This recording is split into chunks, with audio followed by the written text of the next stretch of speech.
Welcome back, everyone. I'm Brian, and this is week 4 of structural anatomy. We're going to be talking about arms. And yeah, I think we're going to try and do a little bit more, some foreshortened arms. Not all foreshortened, but we'll throw some more foreshortening in there this time. And then we'll talk a little bit about kind of what we're heading towards, right? Which is going to be like mapping and kind of rendering things ultimately. Like that's kind of what we're learning this stuff for, is eventually it needs to translate into those types of indications. So we'll try and keep the lay-in a little bit looser, and then maybe we'll try and get like a little bit of a shadow map on there as well, which might be good just to have like a little bit of a light indication. So I'm going to go ahead and just select a couple of these, and we'll go ahead and start drawing some arms and just kind of breaking them down one by one. And I don't know that I'm going to draw them in pairs this time.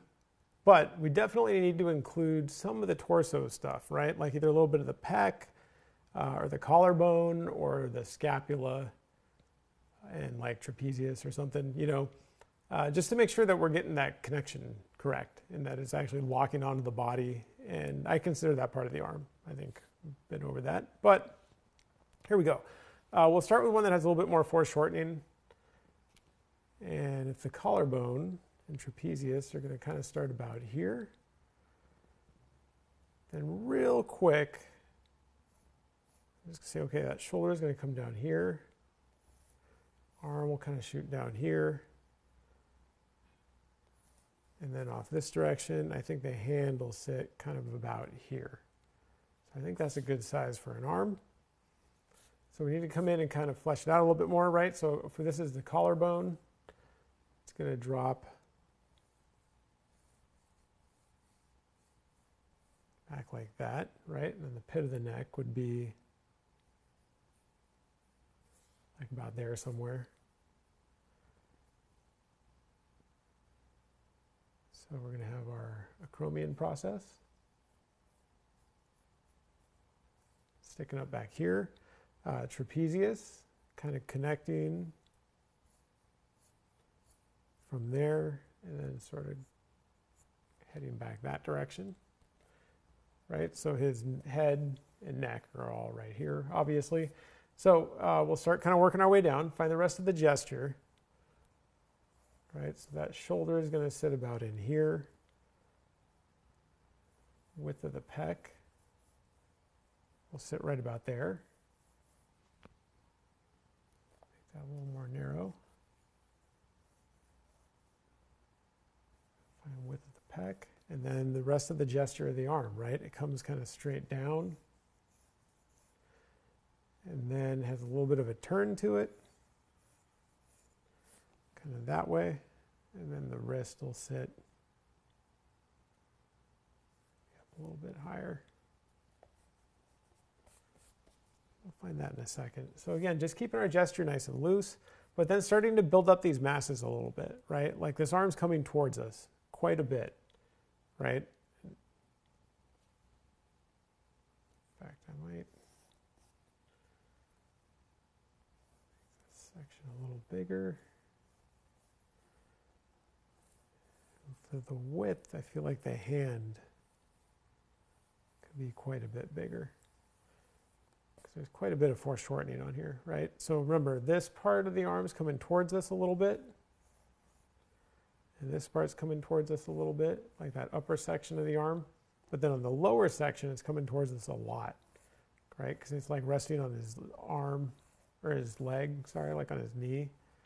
So this section's really coming towards us. And then we get the wrist, right, which is sitting. Again, using my plumb line, figuring out how the wrist lines up with the arm up above it. Going to sit right about here.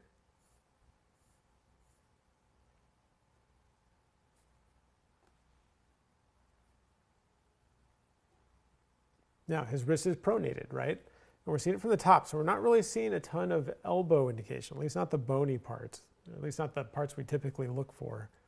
So we're going to have to figure out kind of what's going on here a little bit. So we'll have this boxy shape still, right? Sitting here and out here. For the wrist, the hand is going to still insert up into there. right, and kind of sit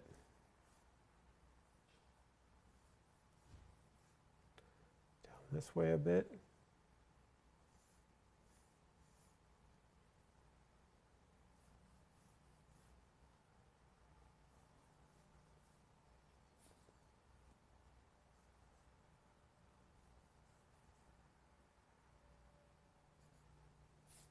Okay, hand will kind of sit over here.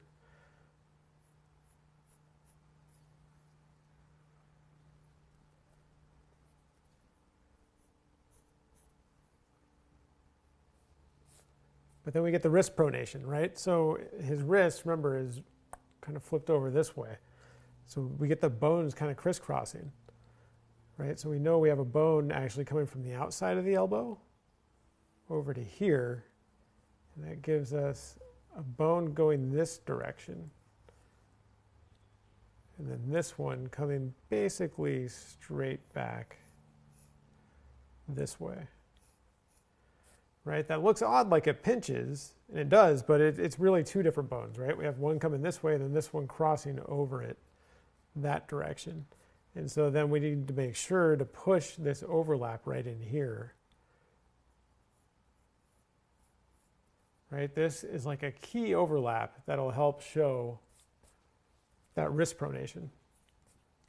Okay, so we'll come down and start working our way down again and just looking for our landmarks. We know the bicep is going to tuck in about here.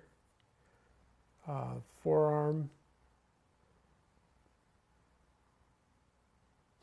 Let's see, hang on, let me zoom in on this a little bit. Yeah, I don't think we're seeing a bunch of epicondyle because there's muscle like all kind of draped over it on this side. So we're going to have to come down and just kind of know in our head where those landmarks are, right? That epicondyle is going to be sitting kind of out here.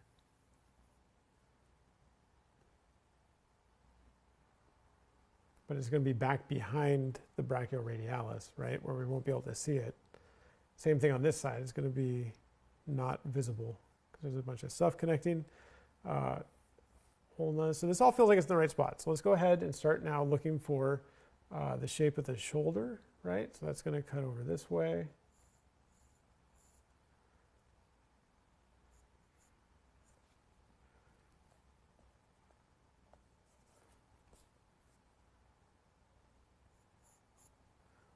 And sort of cut back in here. Connect to the humerus, right? So that humerus runs right in there. We can see those epicondyles. We know it's right in here. This comes down and locks right on there. And then we get the collarbone. Walking down around that way, right? Sort of connecting on there.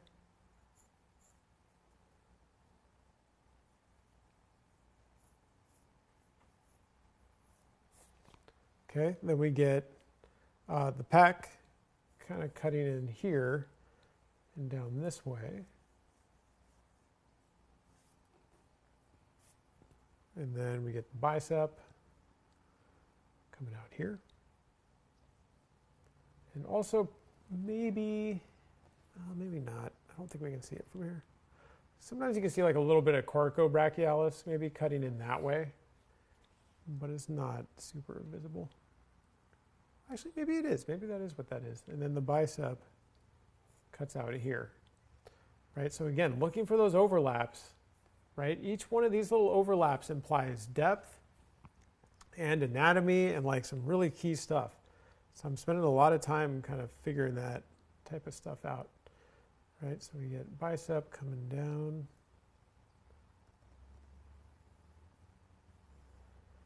Right, and it's going to sort of lock in here. Now remember before I showed last week, there's this kind of like S-curve that we can usually fit in the arm that'll come up and sort of cradle the brachioradialis and the bicep rhythmically and sort of lock them together, right? And it kind of shows how the arm locks together as like two separate pieces if we were to break it down such a way.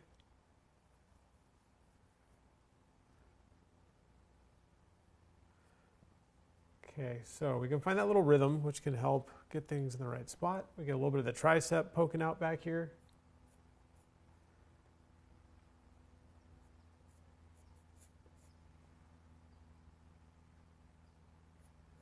going to just basically disappear kind of back behind there a bit.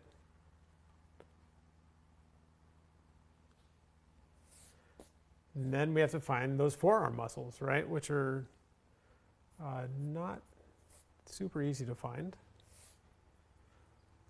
But we got our flexors, right? So we have kind of the inner and outer humerus epicondyles, or like those kind of bony parts that are sticking off of there. And then his arm is also pressed up against his leg, which we might want to show is kind of running through here, right? And so we're going to have flexors, of course, down here, and then extensors and brachioradialis and all that kind of back here, right? So we'll have these flexors on here first. Come out, around, right, and then boom, right in there. Get that overlap to show pronated wrist, right? And then we'll come and wrap around this way.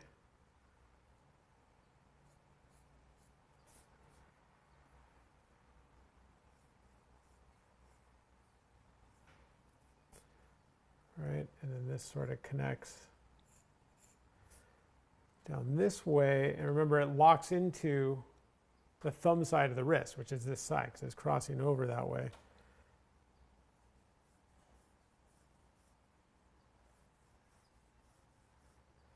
Right, so it's sort of getting pulled across. And then, of course, we have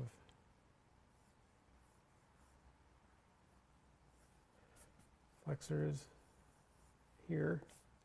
Extensors now kind of coming out from under this stuff here.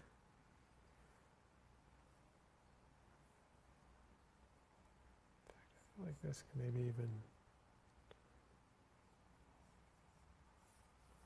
drop down a little bit more.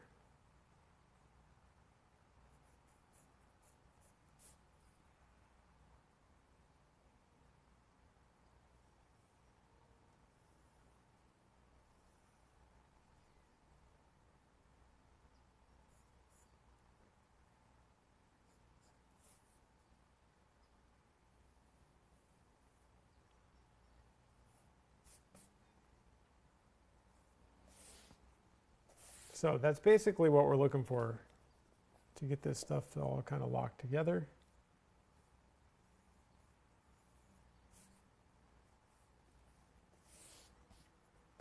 And there's not a ton of shadow on this one, so I don't know that I'm going to map it, because it's just a little strip down the edge. Don't know that it's going to add a lot structurally. But I do think we can make and push the overlap here a little bit more.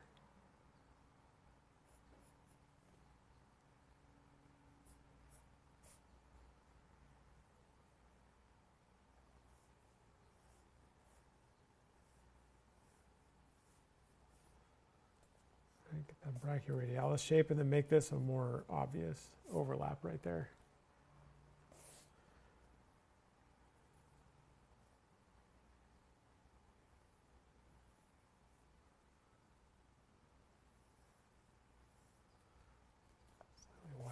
Forearm or elbow.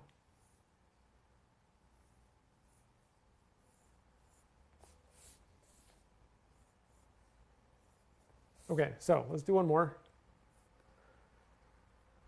Right, it's another one that's kind of really coming out towards us a lot.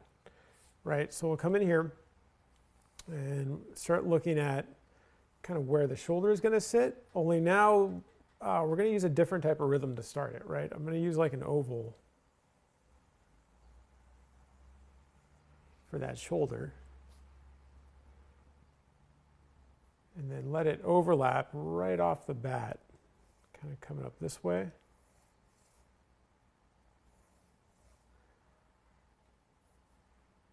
then kind of down this way.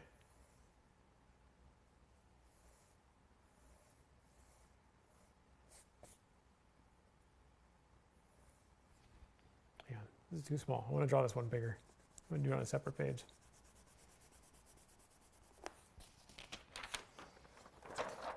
So I want to really show, like, pushing these overlaps is going to show depth. So I want to draw this one nice and big. Okay, so here's oval for the shoulder, right? And then we get the arm popping up out of there this way, right? And then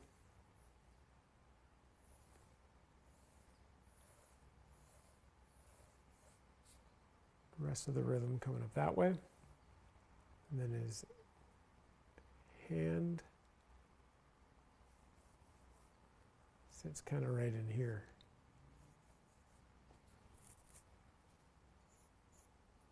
Keep this light because we might need to adjust this hand shape. I don't know that this is in the right spot yet.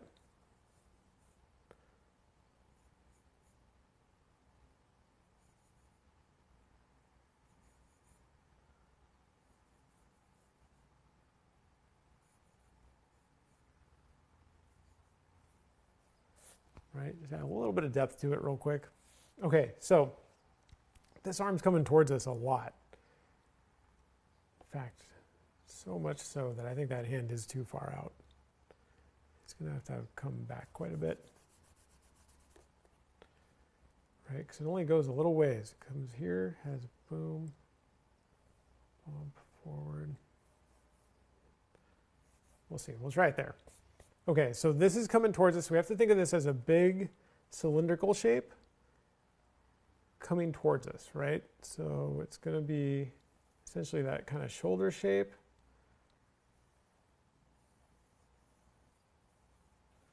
Arm inserting kind of back up into the torso, nice and round. We could still try to get some of the scapula on there, but it's just not super easy from this angle. Not really a reason to not do it though. It's going to be kind of sitting back there, but it's like really foreshortened. It's going and like wrapping around to the other side. Right, I'll have trapezius kind of shooting out that way.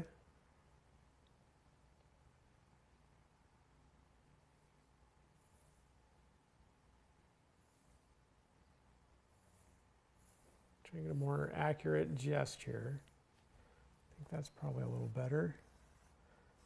This is one where gesture is really critical. I mean, we got to really get in there and figure out what's going on, right? Wrist.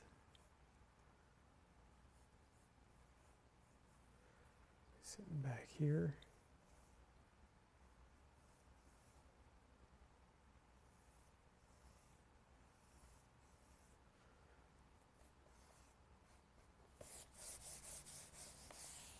Okay, so what's going on here now? Remember, we have cylindrical forms here, here, and then the elbow is going to sit about here, right? And then we get the forearm, again, coming towards us quite a bit. It's going to be wrapping like way around here and then like about here. And then this wrist is going to need to be a lot thinner, I think.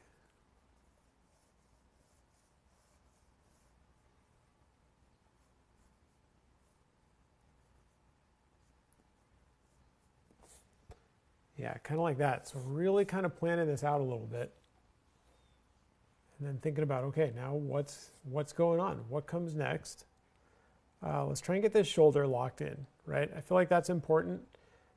It's coming in that way. It's coming from the scapula back here, right? And sort of locking back on here. And then remember, it sort of comes around here and connects to the, around the clavicle. Comes on this side and basically just makes a big C curve.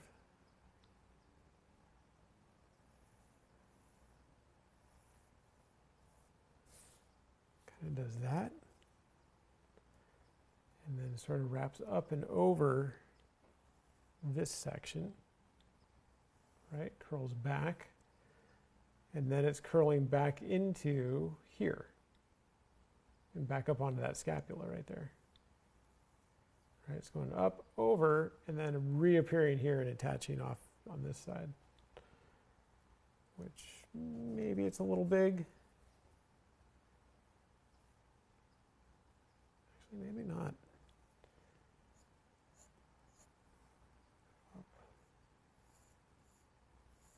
There we go. That seems better. There's more just the angle was off a little bit and a little bit wide. Okay, so next thing, right, we get kind of like the bicep, trapezius section, upper arm section essentially coming out here. And then we have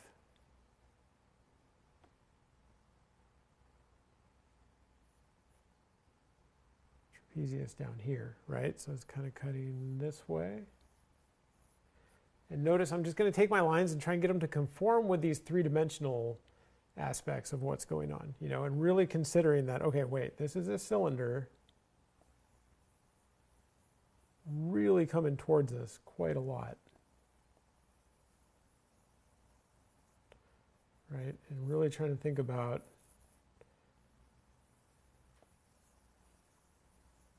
how those things work and how I can kind of take each muscle and kind of manipulate it a bit in a way that'll help conform it to this underlying structure, right? So this trapezius is going to come wrap around that way. And then we have this bone section, right? So we get the ulna kind of locking on here,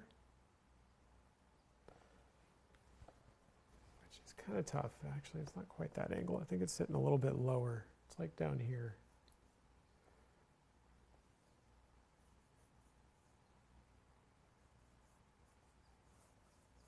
Right, and there's still a straight in there between the wrist and the ulna. That straight should still be in there. Even though it's not like running in a place where it's super obvious, it's pretty much always there.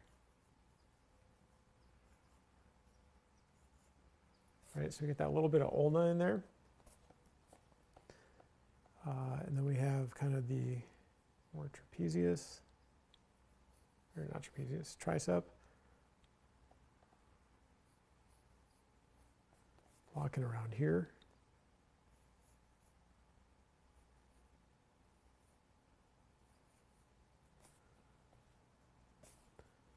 Right, we get that epicondyle up above, which is sitting in here. Remember what's going on is we have, you know, that ulna rotating around the head of the humerus. And so we need to make sure they're all sitting in the right spot.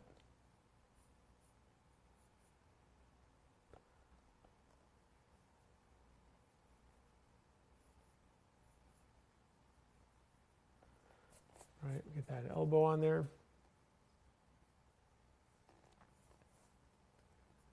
And then from there, we got to figure out where that brachioradialis comes out, right? So it's going to poke out from above that epicondyle right there, right? Because it needs to kind of lock into this upper part of the bone right here. Let's go back this way a bit.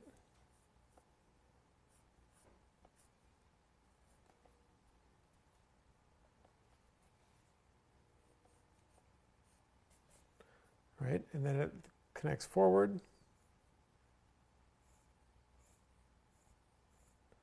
And then into the wrist. Which of course needs to move back even farther now. Because I had it way too far out there. You see how easy it is to, you know, try and do a quick lay-in for something that's foreshortened and then have it end up like way too long. Which is pretty common. I mean, not only did I do it, obviously, but it's something I see, you know, a lot of students do, is when things are foreshortened, people tend to either make them longer than they should be.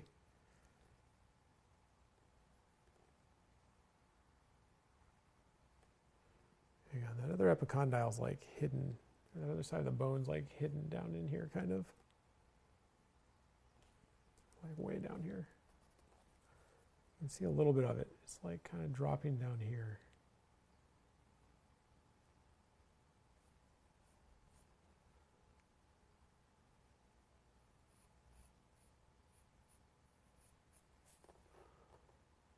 And then we get flexors now dropping off the bottom here. Right? And then also coming from the wrist. Right? So we get wrist bone. And we just kind of judge the angle of the flexors, kind of dropping down this way. Pretty dramatically.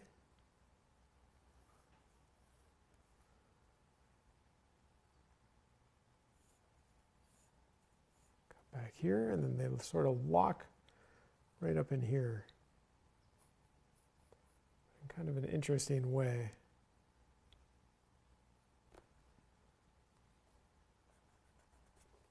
Just a little bit lower.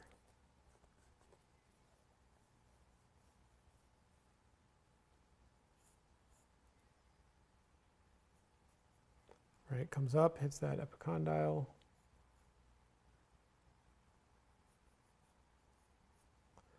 Right, and then I just realized like I had these two sections too close together because we need to make sure there's room for ulna, right?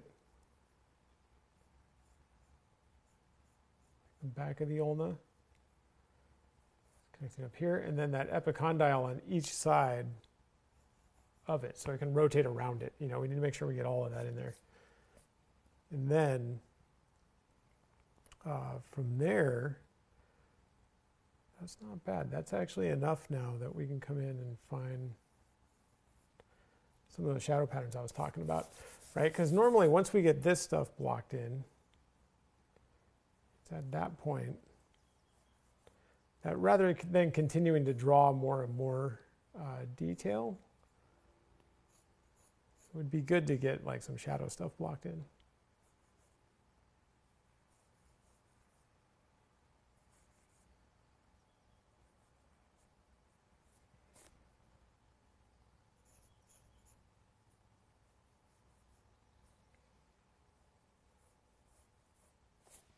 That 3D hand on there.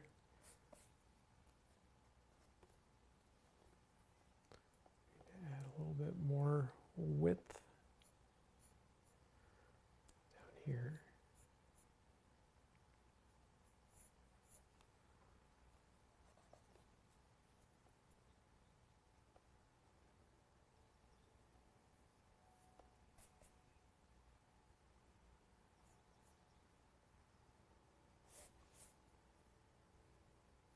Okay, so now what I was talking about, right, is lighten all this stuff. And now all of this is really just a guide, you know, so we can come in and start creating some more clear shadow patterns, right? So we know that this shadow is going to run along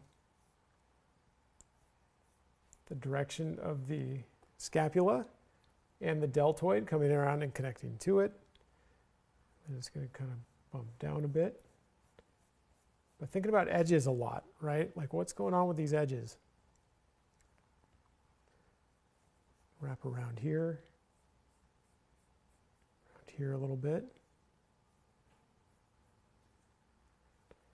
Right, and then we get into a little bit of tricep shadow being available, or a little bit of tricep sitting in the light, but not a lot of it, right? So we just need to get this little bit, and there's like a little dimple because it's flexed, you know, and so there's the part where it kind of like tucks in a little bit.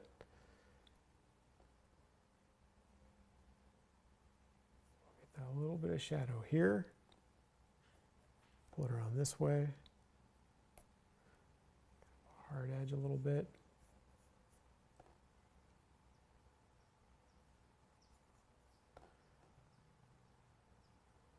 Right. Get the other head of the tricep, right? The medial, kind of lower one. And then it's going to lock into this elbow shape. So we're going to have to come in here and find, I was kind of walking around the bone a little bit here. And then we're getting some wrinkles and stuff kind of coming up around this way. And then we get shadow wrapping around this kind of epicondyle section. Right in there. Hard edge coming out that way. And then this, we get shadow on the brachioradialis, which is sitting right here.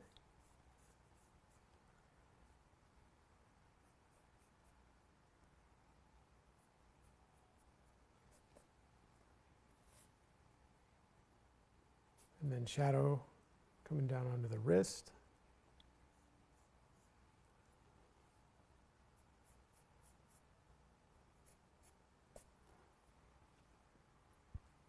And from here it just softens up quite a bit. Kind of connects over.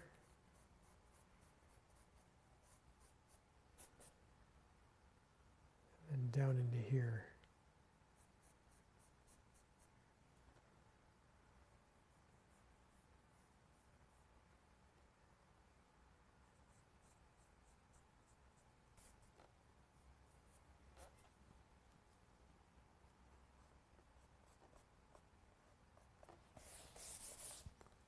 You know, we can add some of those knuckles on there. Use that to kind of help define that shadow pattern a little bit. But it's not a hands class, so you guys don't have to draw the hands. But if you are in my hands class, because I'm teaching a hands class this term too, it's a good maybe opportunity to practice drawing a hand.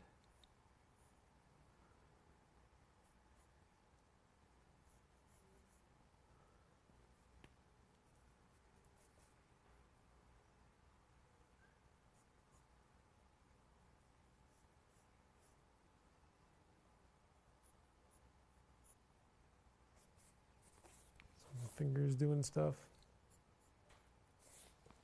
Okay, I think that's enough for that one. So we'll go ahead and do one more of these. Pick kind of like another foreshortened kind of one, because they're difficult, and I think it's good to kind of see the underlying thought process. Well, actually, I don't know that this one counts as foreshortened, but it's one that's pretty active, right? And like all kind of crunched up a bit. So I'll go ahead and drop this one down here.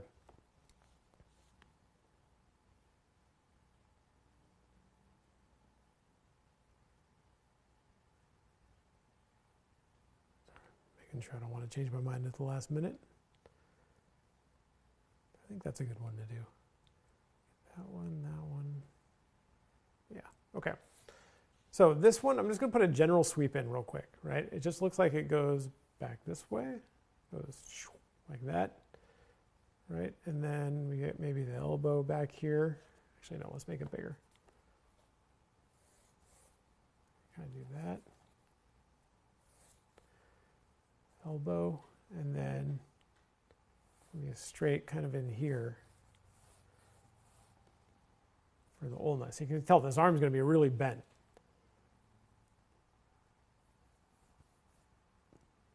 Swoop out, and the hand should end about even with the shoulder, it looks like. Right, so that'll kind of be the end of the hand. So now our shoulder is going to sit up in here. Right, and then we get kind of trapezius connecting here. It's an interesting pose. He's like leaning on a chair, in case you're wondering which one this is. Actually, you can probably see it. But he's like leaning on that chair, like propping his hand up on it. A little bit awkward, but it makes for a cool arm. Okay, so we get a little bit of the collarbone in here, right? Coming up around here. Find the gesture. The sweep of this arm. And then the gesture for the sweep of the arm back this direction.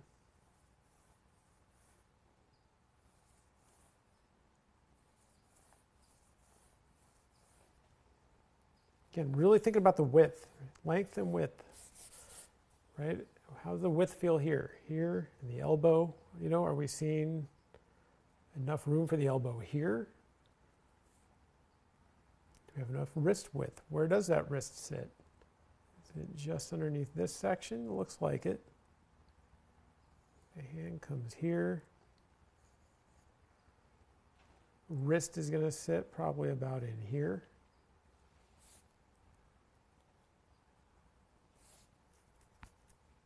Right, so then his chest, we haven't really drawn, is sitting in here. I don't know that we need to include that necessarily, but just in case. His chest is there, his body's kind of running back this direction. Right? But I feel like that's enough. I think we can come in and start adding to this quite a bit. The hand needs to be bigger.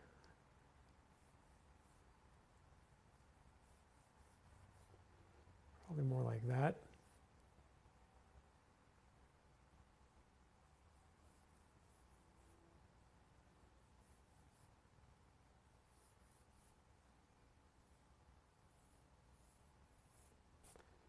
You know, let's get a good hand shape on there.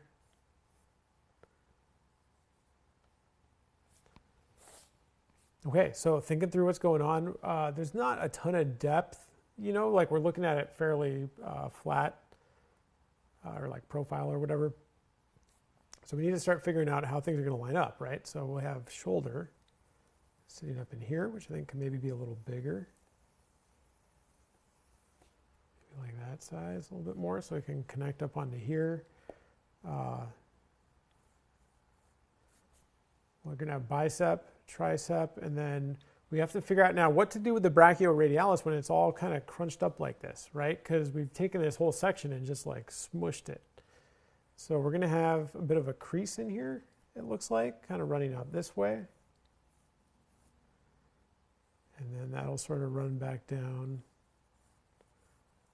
this direction, and then forearm sitting right here, which will be pretty much bone. His arm is pronated,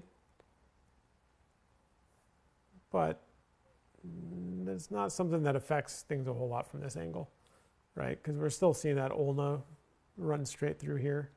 We need to get a little bit of the flexors draping off of here, so we'll find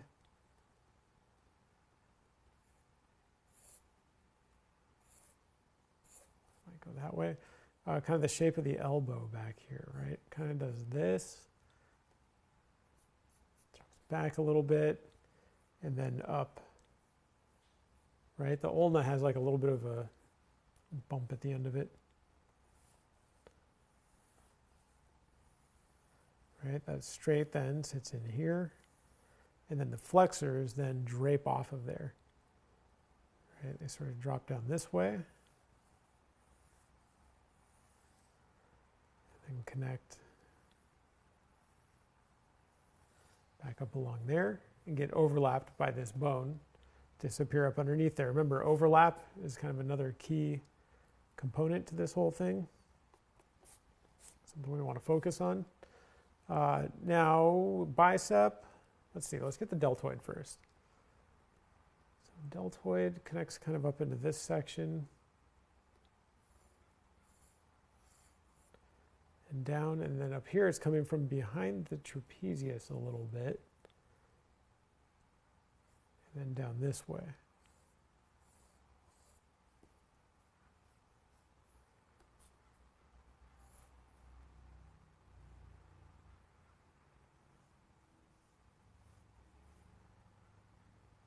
Up a bit.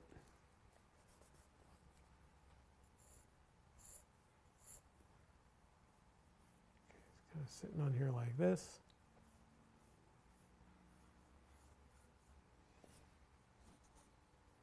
A little bit, I don't know, from this angle, and his deltoid's pretty developed. I feel like it looks more like that shape.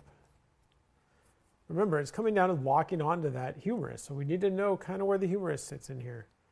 You know, so if we have trapezius coming and locking in here, ulna here, or elbow here. It's going to lock on right about there. Right, then we get kind of this big tricep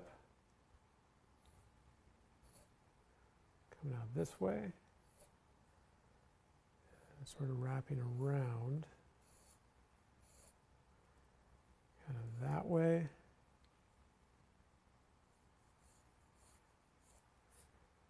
Kind of locking on there like that.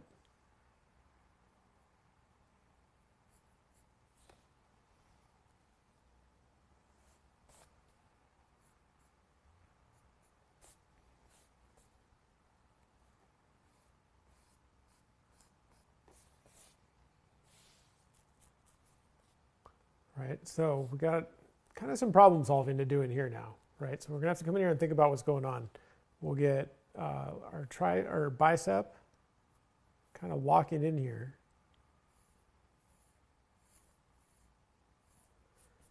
And you know, his bicep's pretty developed, so it can be big. But then we got to figure out how it tucks right up in here.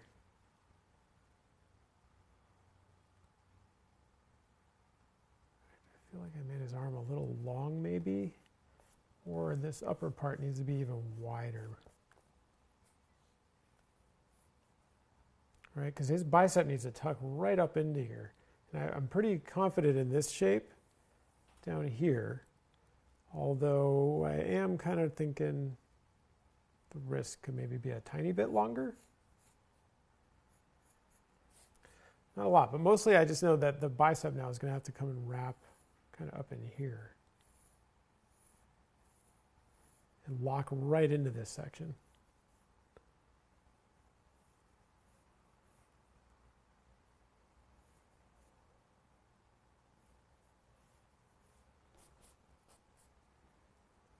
Which means the deltoid, I think, is going to need to be bigger as well.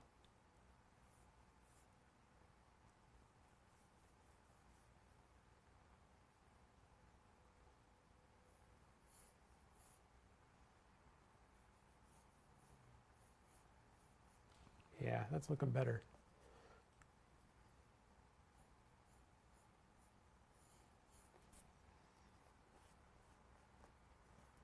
So again, I mean, problem solving is a big part of this, you know, and being able to look at your work as you go through and make little adjustments as needed, you know, hopefully keeping your lines nice and simple so that if you do need to change something, it's not that big of a deal.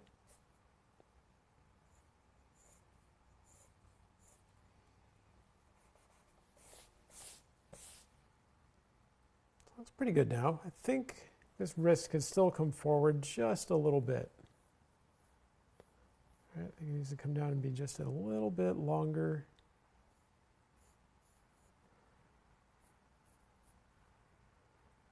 All right, sit kind of right down in here. And then we can kind of adjust the size of the hand accordingly.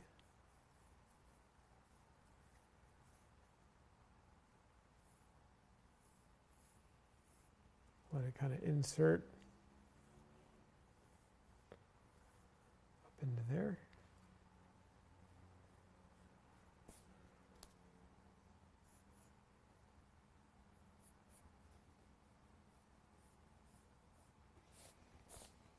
Again, really thinking through some of this three-dimensional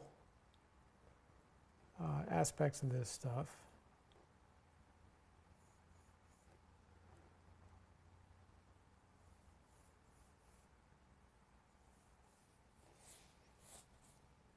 You know, thinking about how rounded, how much is something coming away from us or going towards us or rotated or whatever. Making sure our boxes make sense. But I feel like that's enough now, right? So generally, remember that brachioradialis is sort of like coming up in here, wrapping back around this way, all the way back around here, connecting back around where that epicondyle is, wrapping back around, and then going up and over the top. And then here we get the one right under it, extensor carpi radialis longus, if you recall, there's like kind of like two muscles that actually run right through there.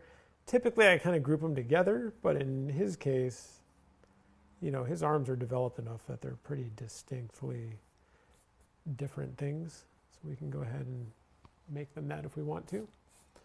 And then we have kind of the rest of the extensor group kind of coming out from under there. Remember bicep sits here, tricep locks right in there. There's maybe some brachialis, but I don't see a lot of like brachialis on him. Really, I think it's just all three of these things just merging together.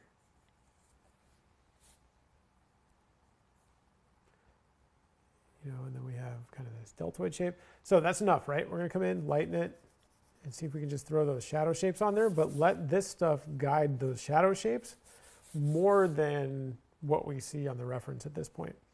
Like I was using the reference to design this stuff really carefully,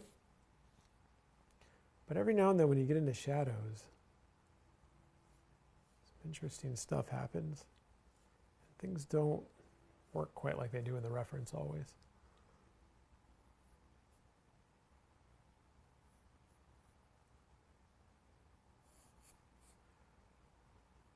Right, so we get nice soft edge along the tops of these forms.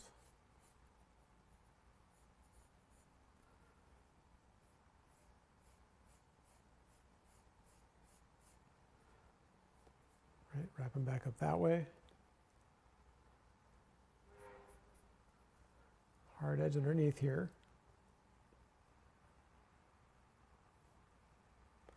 Right, connecting to shadow on the bicep. Running right down here.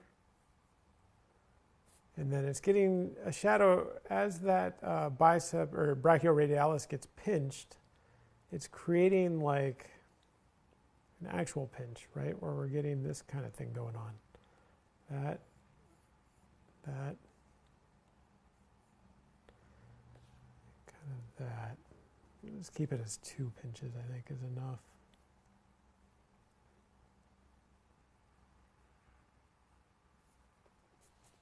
It's probably good. But then we need to consider down here, we're getting some of the same thing, right? Because it's wrapping around here. And then get that other one wrapping around here. And then we have flexor group around here. So we need all this to affect our shadow pattern, right? So this becomes shadow.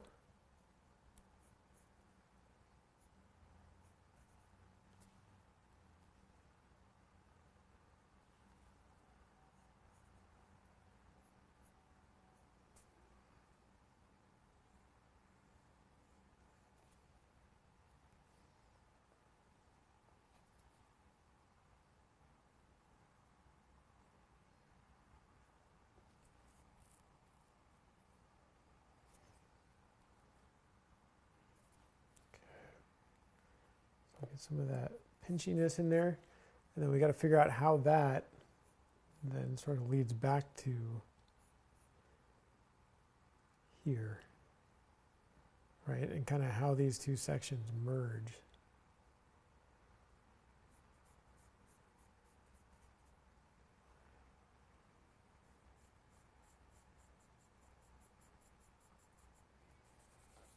How these two sections kind of merge is important. You know, so then underneath here, we get soft edge.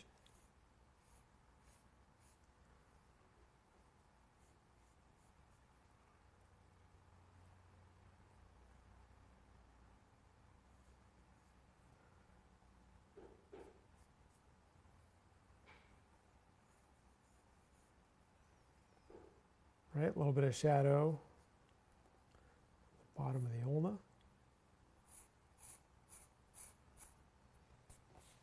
Right in there. Under here we get a little bit of hard edge.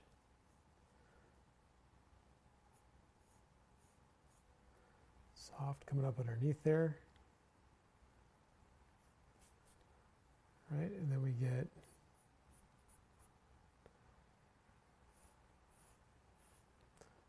flexors coming up here, wrapping down into here.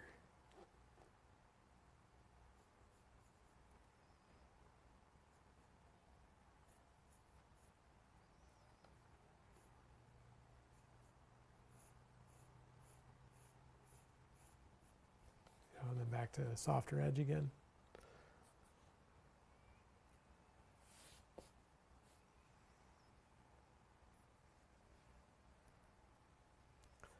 Make this section a little bit bulkier.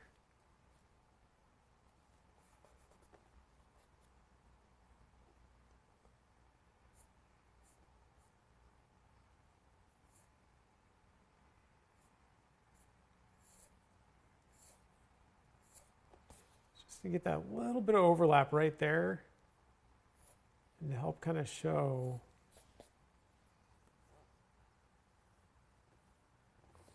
what's going on a little bit down here, because it just felt like there was a big like open spot down here, right? So we needed to like make that a little bit more informative, you know, and eventually that would get filled with halftone. I mean, we're sticking with construction for the most part in this class.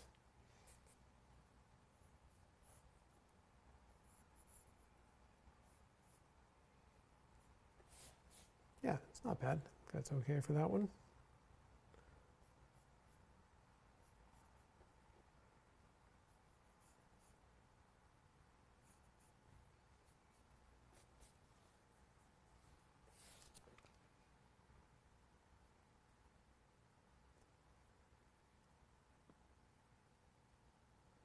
Okay, we'll do one more real quick. I spent a long time on those.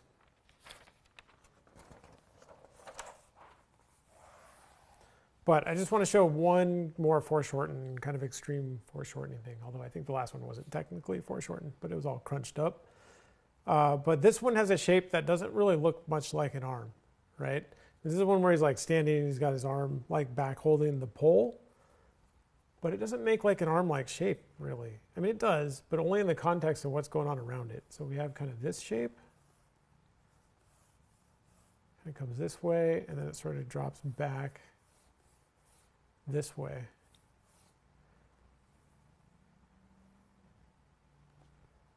Right, so then we have the inside of it kind of doing this. I mean, his arm's wide. He's got a big arm. Right, so it's kind of doing this and then sort of connecting down around this way. Shoulders kind of popping off here. Actually, higher up than that. Shoulders coming out like up here.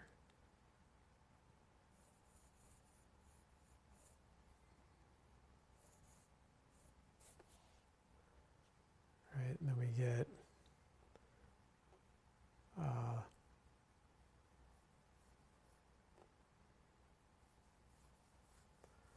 lat and stuff coming up this direction.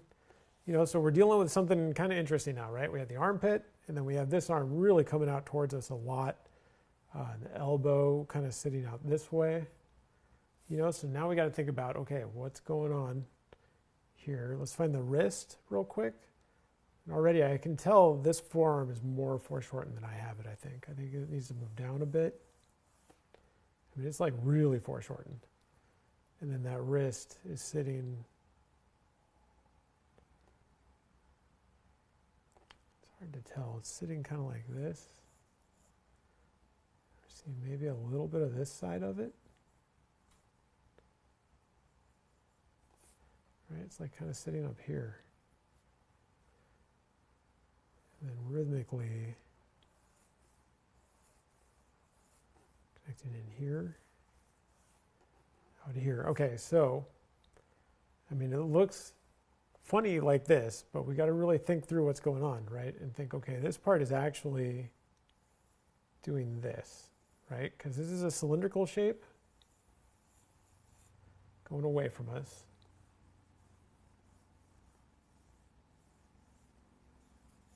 Right here, and then it merges with this boxy shape.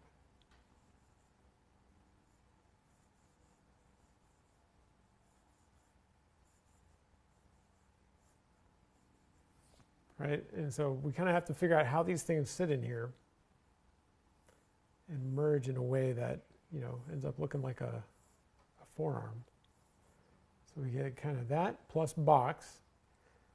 And then this comes down, connects to elbow, which is, in this case, this is ulna, right?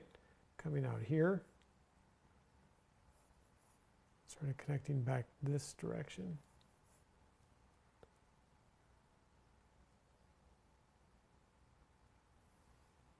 Trying to think, hang on, doesn't go that far. Ulna is not, it's turned back towards us enough that we have ulna kind of like here. Sorry, I wasn't seeing that quite right. He has so much muscle. The other muscle hanging out over here looked to me like epicondyle, but I don't think that's the case, right? And then we have epicondyle sitting here.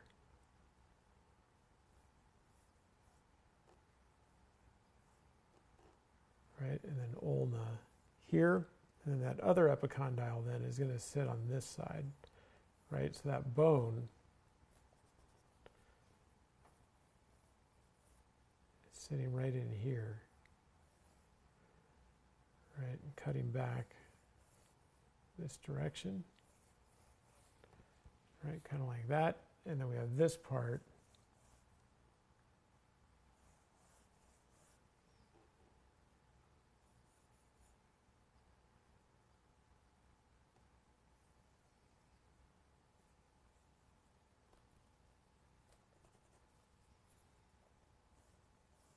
you know, making sure, adjusting my wrist to make sense with the elbow, right? Like, I don't know if it's something people think about a lot, but that's kind of having to do with the wrist pronation and then understanding like, okay, we have this bone sitting in here, we have our epicondyles, but that ulna needs to rotate around this, right? So we actually have a boxy shape headed back this direction.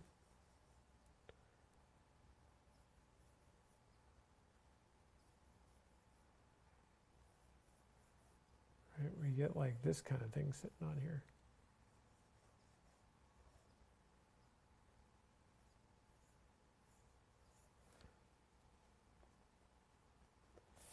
Right, for kind of that elbow section.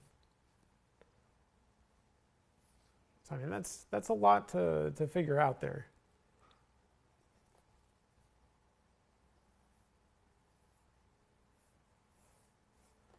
Okay, so carrying on. We'll erase this bone. It's going to get in the way. We don't really need that. But we do need to make sure it works in conjunction with this stuff. So now we have, of course, the brachialis, if you recall, is actually going to be sticking out like here quite a bit. And then we're only seeing a little bit of the bicep running up above that, right? And cutting down like this direction. Oh, I forgot to show kind of the roundedness of this bottom section too. Right, this whole thing's coming towards us like this. Okay, so remember brachialis and then biceps on top of there. And then we get tricep connecting down here.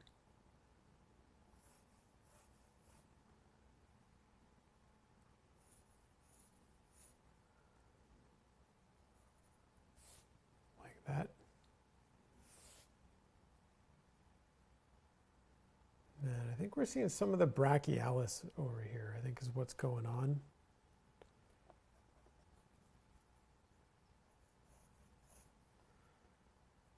So it locks onto there, and I think we're seeing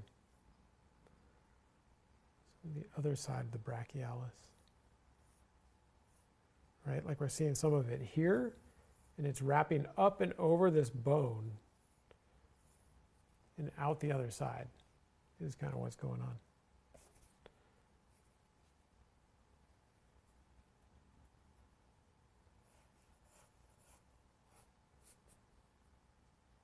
Then we get the rest of the tricep.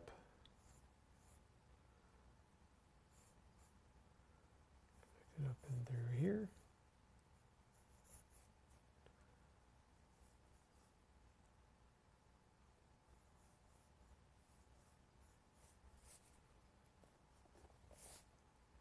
So that's enough, right? I think we can lighten this a little bit, and this got kind of sloppy. I did that. Forgot to go back over it and show what was really going on. So remember, we have our kind of epicondyle section, and then we get brachialis kind of cutting out here and back across this direction, right? And then these overlaps are really important now. So now we get bicep coming out this way, wrapping down here.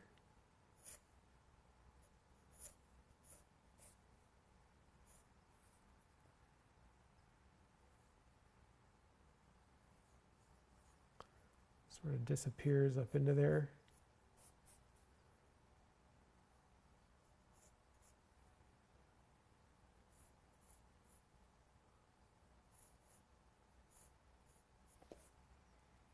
Right, and so then we get like that brachialis and tricep and bicep all wedging together in that spot. And then there should be some coracobrachialis popping through there, but I don't think it's activated at all, and it's like not visible really. I don't know that I would worry about it too much. You know, and then we just need to get our flexors on there, right? So they're popping out here, cutting down this way. Get a little bit of overlap in here, out to the wrist. I think it needs to angle a little bit more. Now, notice now we got this little flat spot here on the wrist, kind of matches our little flat spot on the ulna, right? That's on purpose. And we want to make sure that works in our drawing. And then we can come in and add kind of our flexors on top of there, right? Which are sitting, well, here, flexors are down here, connecting to this epicondyle. And then extensors, we're seeing a little bit of them cutting across here.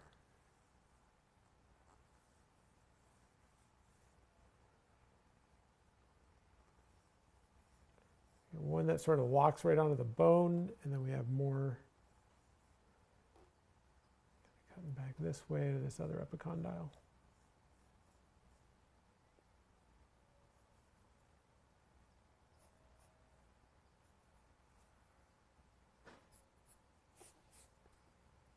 You can see what we end up with. It starts getting pretty complex over here, you know, and all these little overlaps.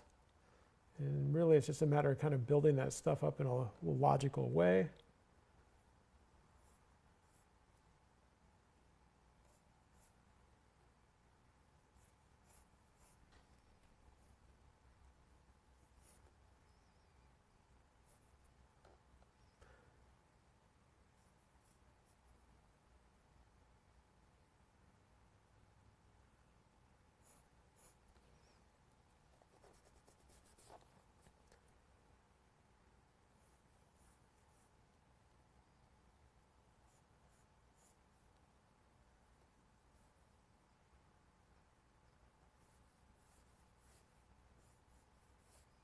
Okay, that's pretty much it. Oh, here, let's map it real quick. This one does have kind of some interesting shadow on it. It's being kind of lit from above. We're getting like a little bit of shadow down onto here, down along the tricep, right? And then it's sort of cutting out this way in a way that's nice and soft, and then sort of wrapping around this way, right? And then that shadow then, remember I was talking about how this sort of like wedges together with that brachialis shape. Well, we needed to design a shadow pattern then that also does that, right? So this is kind of cast shadow.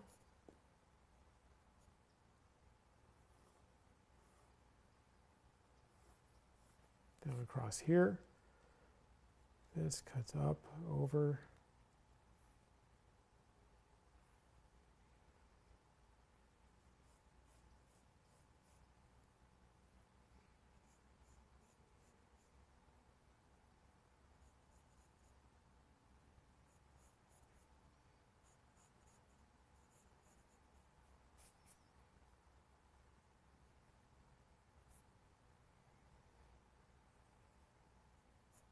We'll cast shadow right here and cast from his arm.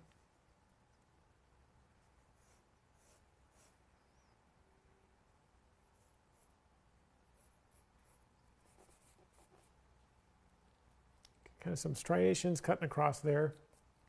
Don't worry about that yet because those will take more time to do correctly. And then we get a little bit of shadow here, showing some of the tendon. Kind of running down here, and then kind of the side plane of the wrist as it starts to wrap around a little bit. And then we get a little bit of shadow on the forearm.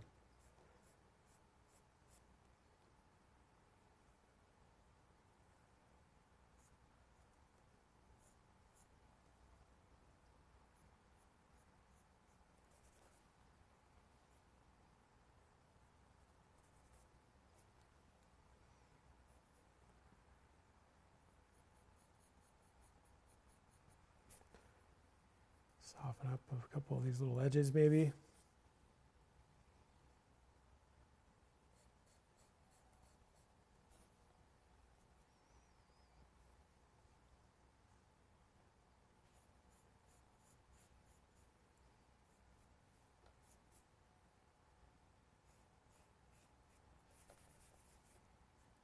And then that's pretty much it. Just put a little bit of a hand shape on here real quick.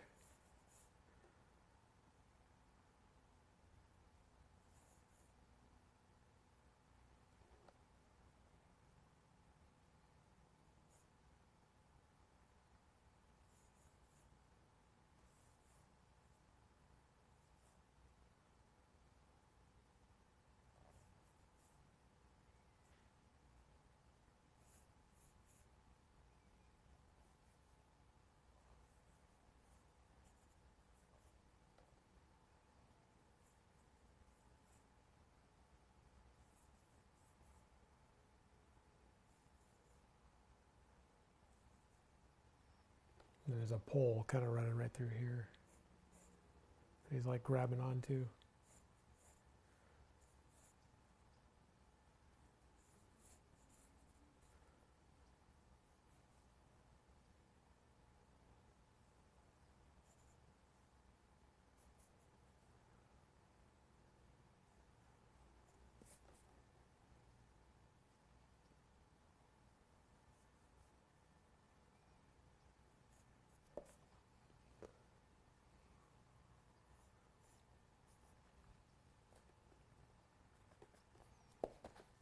So that's pretty much it. But you can see how overlap can make a huge difference, you know, and taking the time to understand kind of where all this stuff is matching up and bumping into everything else is a big part of that.